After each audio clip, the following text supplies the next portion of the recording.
Hello gamers, Pet here. Welcome to. I'm not sure how to call this video. It's basically kind of dev blog, I don't know, something like that. But someone asked me this week, what have I been playing? And for the past week, actually, I almost managed to do work, almost every day. But I've been having a lot of fun finally starting to work on a prototype of mine, for some of you who might be watched me in the past, you know that I was kind of stuck in between, programming and art, and it was really frustrating because I knew that I had some skills, but in my town there were no jobs where I could really fit in. I could do some more technical stuff, but I find them boring.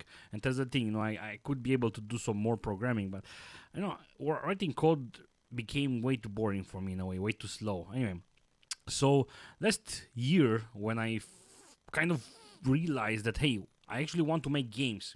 Everybody wants to make games, but I actually want to design games, and I found out that hey, I actually want to be a game designer. For me, this wasn't really in my mind. Like hey, it's what I want is actually game design.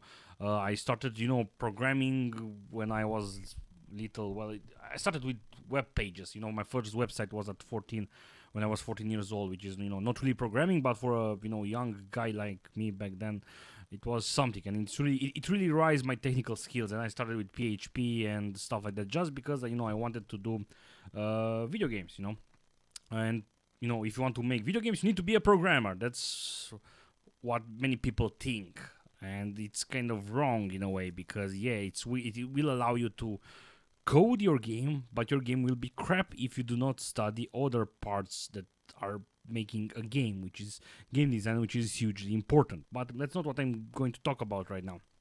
Uh, Last year, I started, I was starting to look, maybe some programmer in my town that, hey, let's make a video game here. I have this game design, and I started to working on a game. I started, okay, let's try to design something. I want to improve my designing skills, but it's kind of hard to design when you don't have someone, around, someone to help you, someone you can talk to, someone to actually work on the thing you are working on, right? So when I was little, I was, designing a lot of those paper games where you roll a dice and it's like snakes and leather, but with different teams. And at one point, I even had, you know, an idea where you don't start from zero, you start from the middle of the table, and the team was football, soccer, and one player was rolling this way, the other player was rolling that way, and that was kind of, I'm still remembering this because I remember like, wow, this is so nice. I was never able to do it, but I also I remembered about this one because in the last 2 years I was thinking about my past, and if I really want to be a gamer, if I was like, hey, look, I was doing something when I was little, so maybe this is really my calling, whatever. And um, I started to do with the same idea. Okay, let's design something that I can do on paper, but it will work really well on PC. I mean, not a board game because it's really hard to actually create board games. And I started with the same idea, where you roll dice and you fall on some segments. But then I thought, okay, let's do it solo and let's do it more interesting. And then I came with a concept where the segments where you fall off are going to be drawn randomly, so you don't know exactly where you are drawing off. And then with some other small ideas, improvements, it came to somehow like a board game rogue light game, something like that. So, which is I really love the concept. I really love working on this one. So I was at a point where I was okay. I really need like a small prototype. I mean, not the whole mechanics, but only the drawing of the segments mechanic, like a way where I can create my segments and then start the game. The segments get loaded into the whatever, and then when I push a button, boof, random segment gets drawn. A button where I move the pawn, the player, and then that's it. I wanted to see how this works. And the main thing with the segment is whenever you are falling on a segment, something happens. You get food, you get and so on, right? And you can see a little bit of stuff here.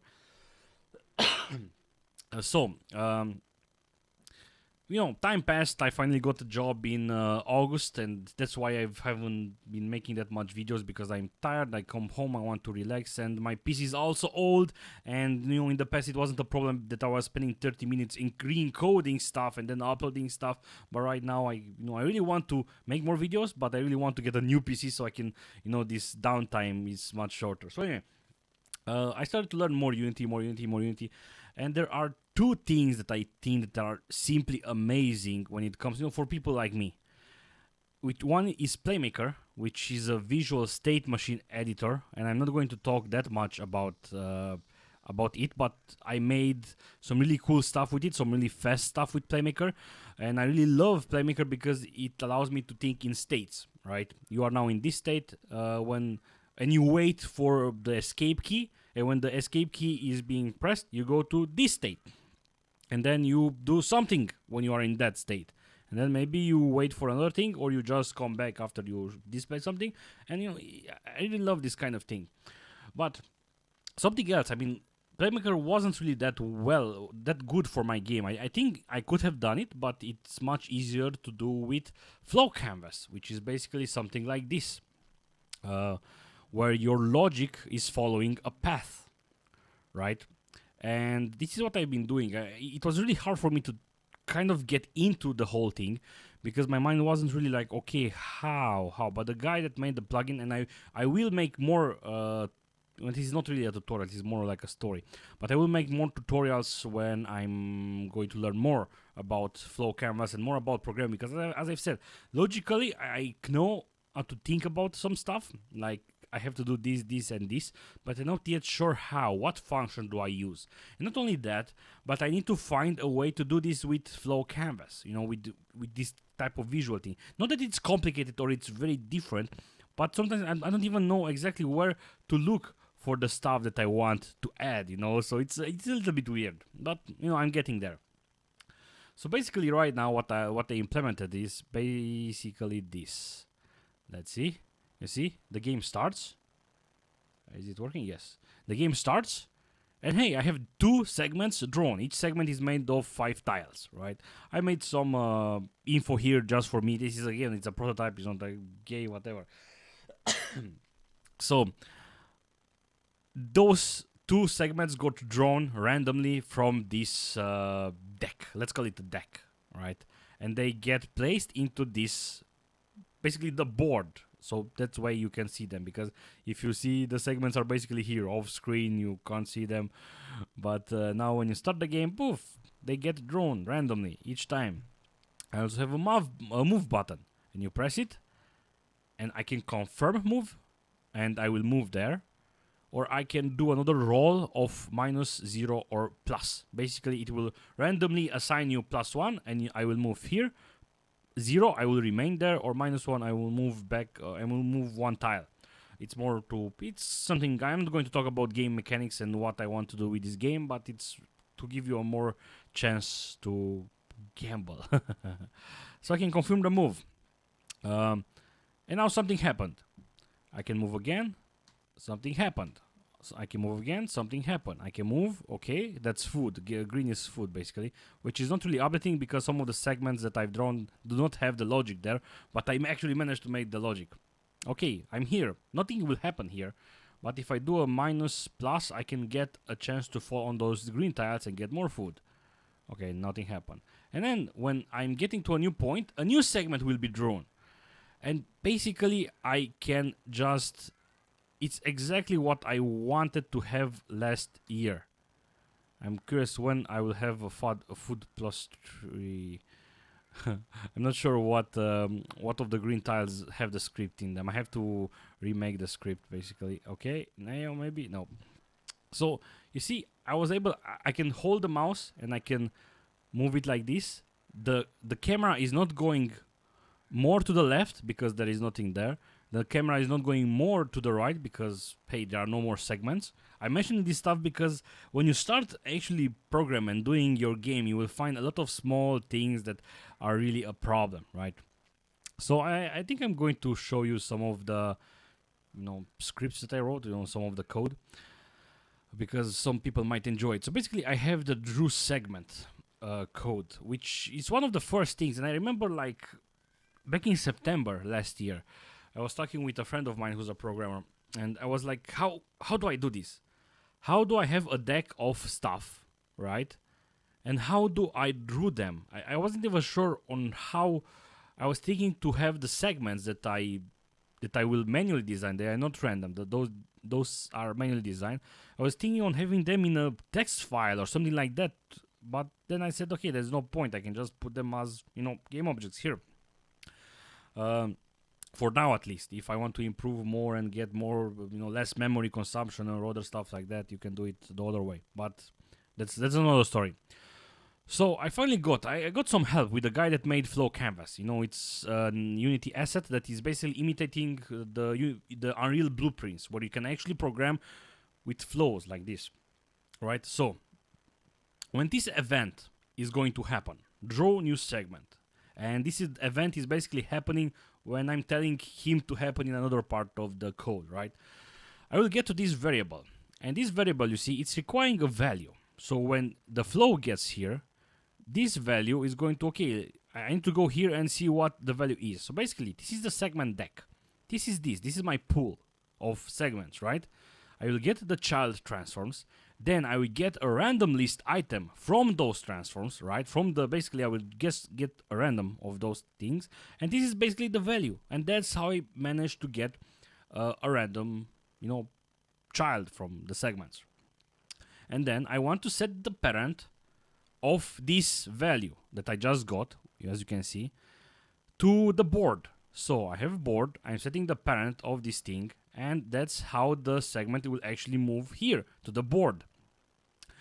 And now it's getting a little bit more complicated. I'm still not sure how to explain this because this, the guy that made the plugin helped me. He was kind enough to actually help me with stuff that are not really 100% related to his plugin. I'm not talking about bugs, new features. I'm actually asking him on how to do something that I want with his plugin, and he's really nice to help me with that. So, as you can see, the segment to move gets into the value, and this is what I'm going to move. Set position to this thing, right? To the segments to move. And now basically I'm taking the board, I'm getting the child transforms, I'm getting the length of the whole child's, and then I'm multiplying them with this value, which is 5, because each segment is made of 5 tiles, right? And then I get a new vector tree, and then I know exactly where to put the position of the new thing. Because if I don't do this, all my segments will be stacked over each other, and I don't want that. I want the new segments to come in continuation of the old segment. And then I'm sending an event to the main controller, updating available tiles, and let's see what it does. I'm going to this main controller, updating available tiles. On some situation it's still saying blocks, because when I started to do this prototype I started using the word block, but then on my wiki where I use information about the game design I use the word tiles, and that makes much sense, so I started to rename everything. So when this event happens, update available tiles, I will take the total available tiles, and I will,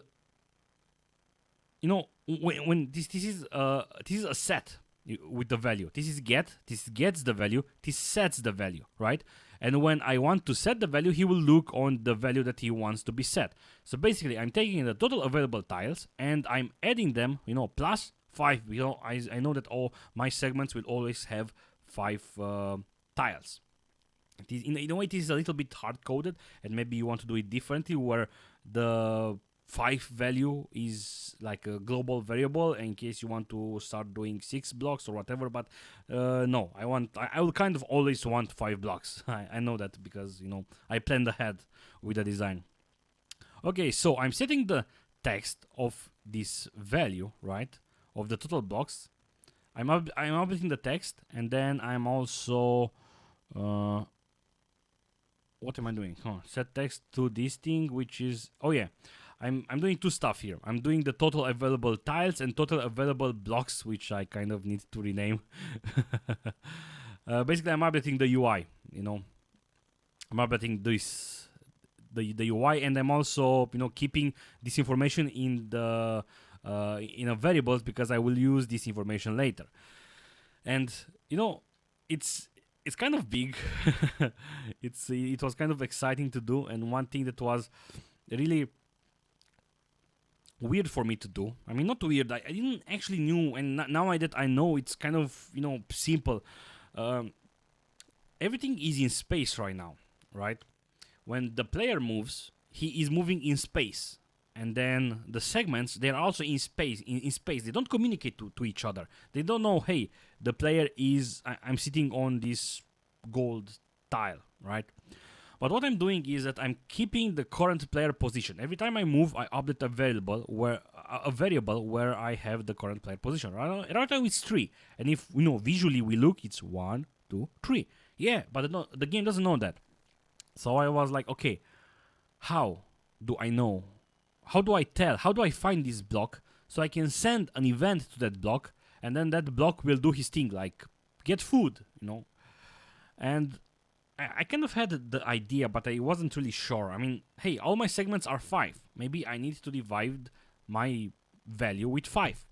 And I was like, can you see the... Oh, I don't think you can. Or maybe you can see it now. Damn it. Oh, yeah, you can see it now. So I'm on... Let's do it with 14. That's how I was... Whoops. I can't really use the numpad when I'm... Okay, 14 divided by 5. And I was like, 2.8.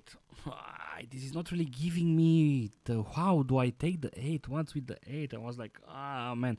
But then the programmer was, he helped me a bit. And, I was on the right path, but I was, doubting myself and wasn't really sure. I mean, my number is an integer, actually, which will always get rounded down. So 2.8 becomes 2.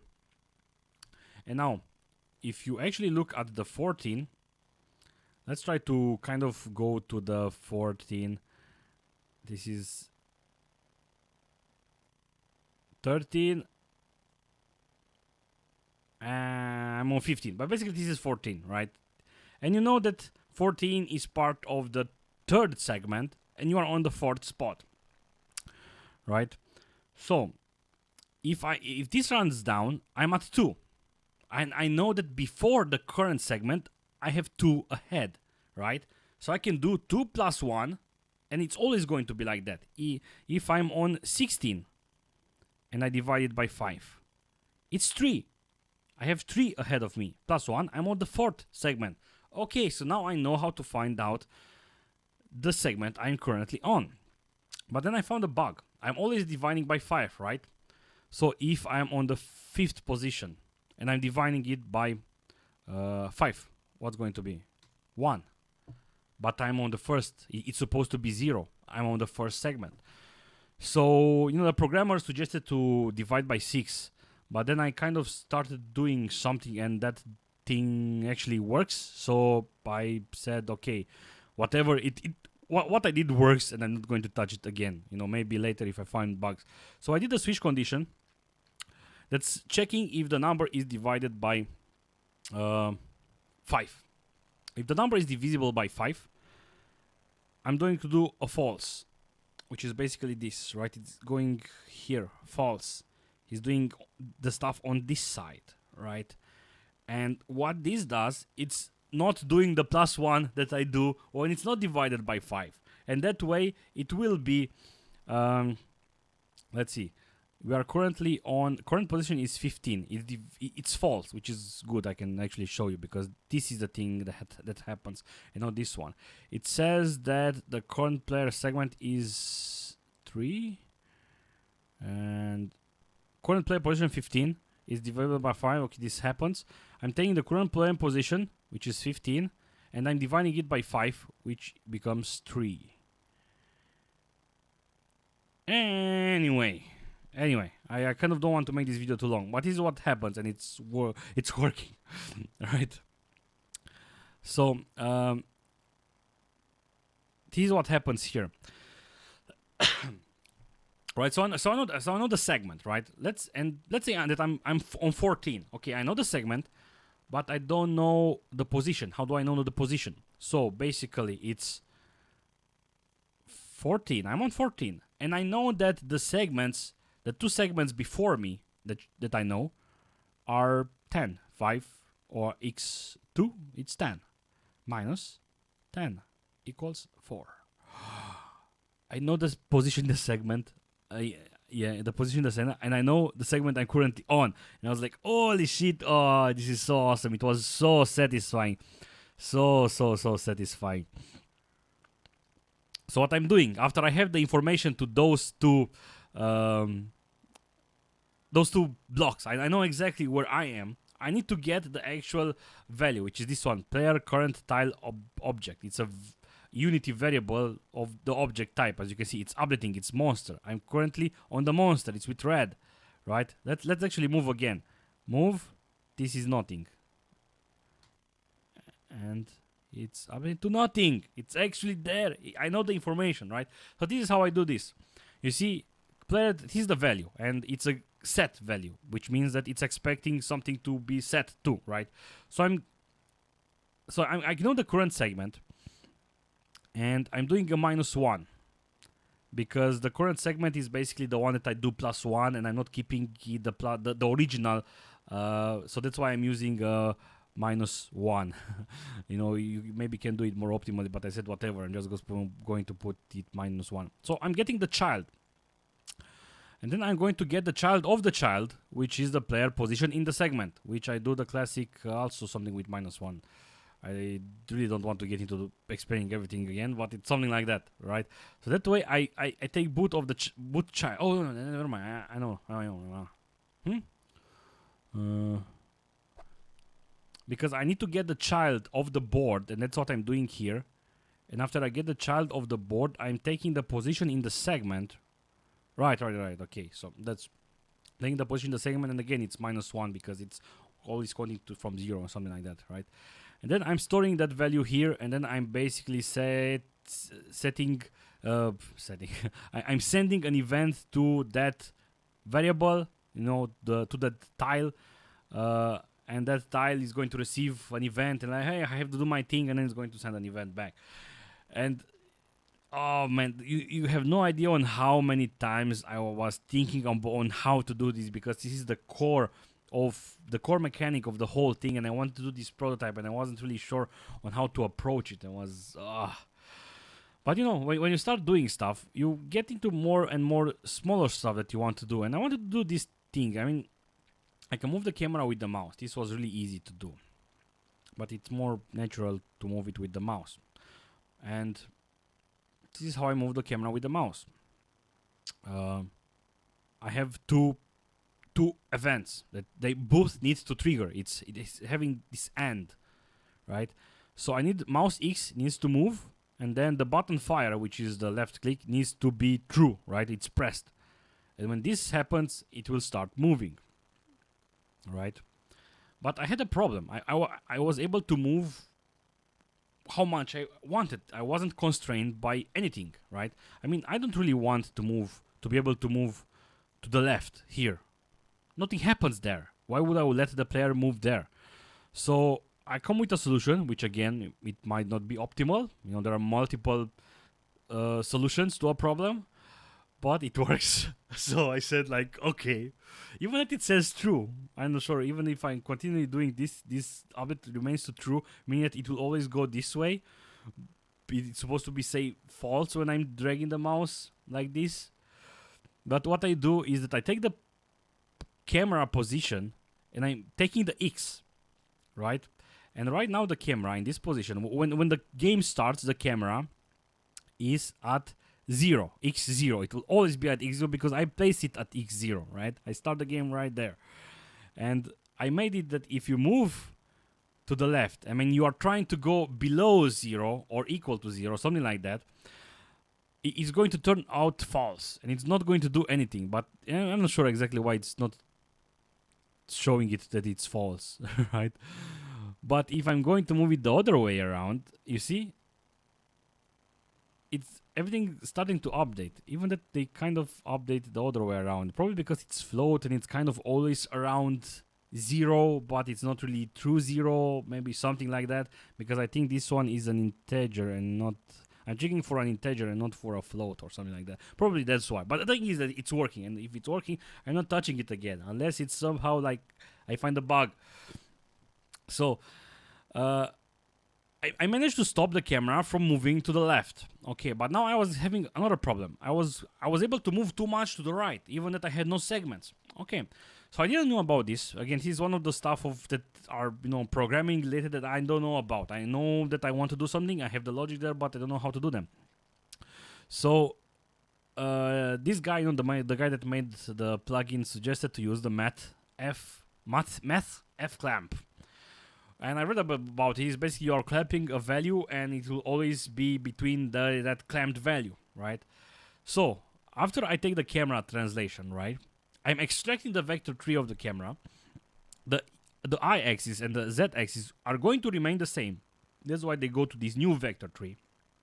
But the x is going to be changed by the math f clamp, and I can just put a value here, and it's always going to move only this x in space, right? I can put this 5, and I will only be able to move 5 on the x-axis, something like that, right? But I don't want to have like a fixed value. My board is going to increase more and more and more. And okay, so I know how big my board is because I'm having this value of total available tiles, which right now they are set up to 20. And you will see that I do a minus 10. And you know why I do that? Because you know when you start the game, if I don't do that, when I start the game and I have this, I was able to move the camera by 10x. And I was like, okay, but I don't need to move the camera right now.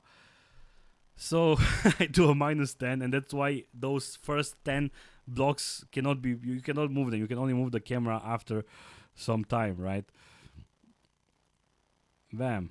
And now I can move it, and it works, and it was so satisfying. And you also saw something, like if my camera remains behind like this, when I'm drawing a new segment, my camera gets centered again. I want to upgrade this script to move the camera to the player when the player moves and not when a new segment is drawn, and that's not going to be hard. But basically, again, I was thinking, like, what if I'm like this, and the camera doesn't move? I mean, the camera remains behind, and I did where it is, center the camera on the player when a new segment is drawn. So move camera to new position. This is the main event, and I'm thinking that I'm sending this main event when the new camera is drawn, or maybe not. Kind of forgot. I need to start documenting more stuff because even if it's small, it's getting a little bit more. So I'm taking the player position, I'm extracting the vector tree, and I'm only getting the x from the vector tree. I'm also getting the camera position, but I'm only taking the y and the z axis from the camera, and then I'm having a new value, and I'm setting a set position to the camera with this new value. And it works. And I did this by myself, and I was like, oh yeah, this is so, at first I wasn't doing this. I was extending the vector tree, but I was like having the I and Z somehow connected, or something like that. And basically the camera was going weird places, right?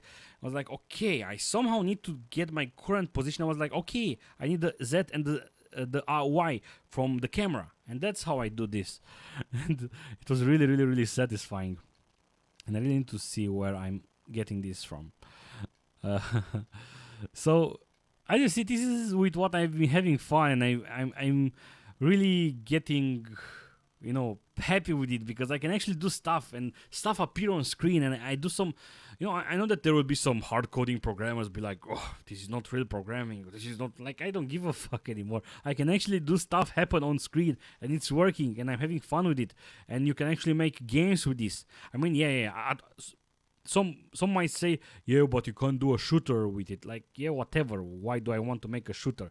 You could make a shooter, but it's going to get, it's still, there are cases where actual coding will still be better than stuff like this, or using Playmaker, for example.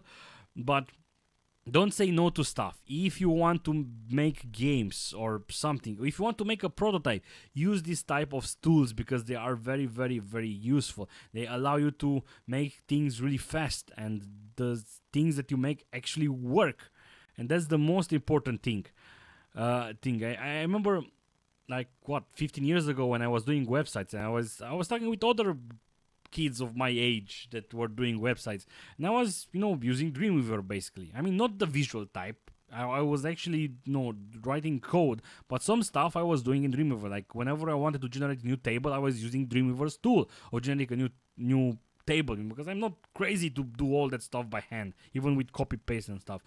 And I had like a friend back then that was writing his websites in Notepad.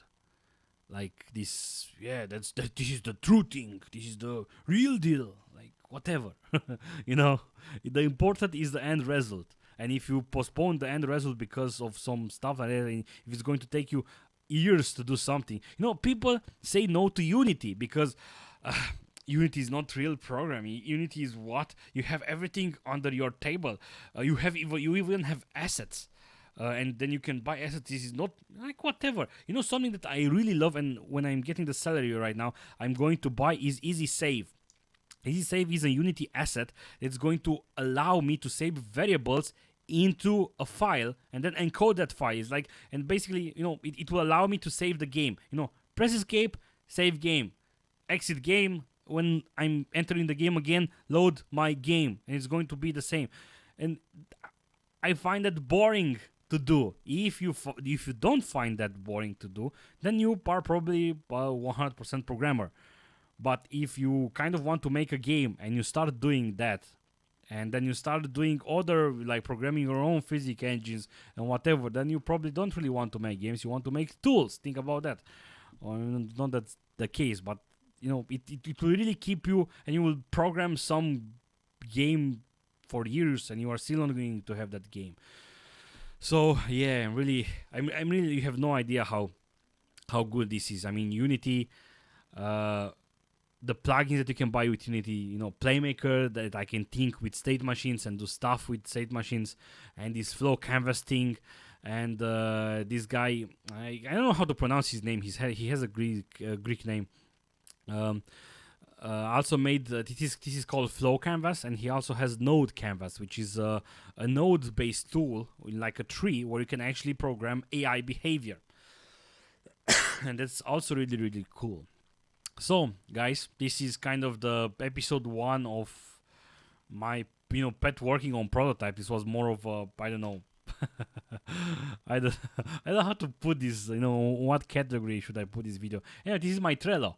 Look how pretty it is. This is the stuff. This is so satisfying when you do something and you get to drag the thing to done.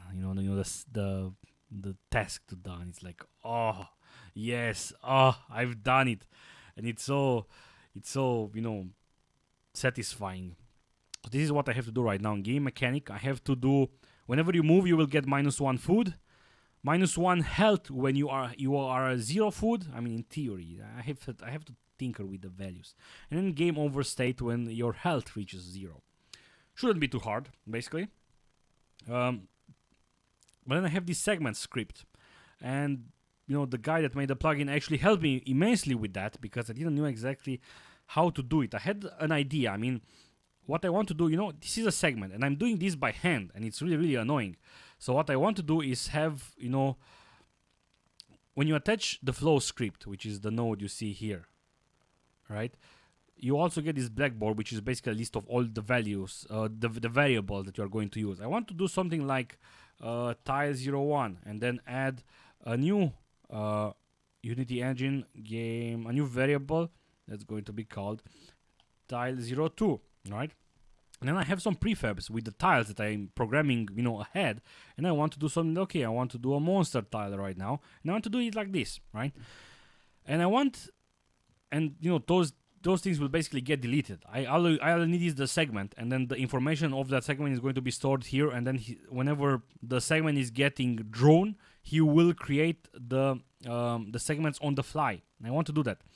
And I kind of had the idea. I mean, you have tiles, and in PHP, whenever you had something like that, it's kind of like an array, yeah? And you do a for each, and for each thing that it's still there, you do something.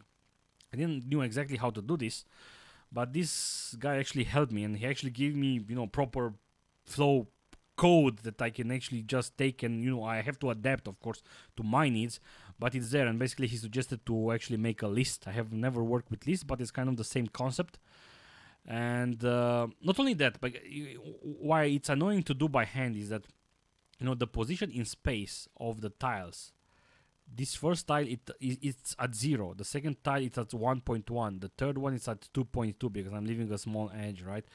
And it's going to be annoying to do this by hand. I mean, also set the position. Maybe I forgot to set the position to one of the tiles, and then it's going to be missing and all, and then I would basically I would have to debug stuff again, right?